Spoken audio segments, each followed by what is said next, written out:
তওবা করেন।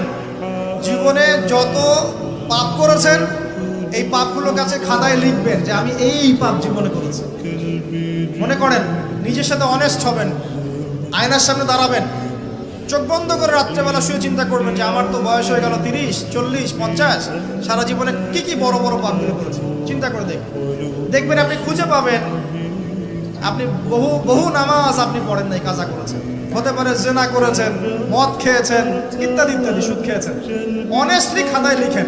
লেখার পরে শেষ রাত্রে উঠে চোখের পানি ছেড়ে দিয়ে আল্লাহর কাছে 2 রাকাত নামাজ পড়ে বলেন, আল্লাহুম্মা আনতা রাব্বি লা ইলাহা ইল্লা আনতা খালাকতানি আনা আবদুক ওয়া আনা আলা আহদিক ওয়া ওয়া'দিকা মাস্তাতা'তু আউযু বিকা মিন শাররি মা সানা'ত আবুউ লাক বিনি'মাতিকা আলাইয়া ওয়া আবুউ বিযানবি ফাগফিরলি ফাইন্নাহু লা ইয়াগফিরু যুনুবা ইল্লা আনতা।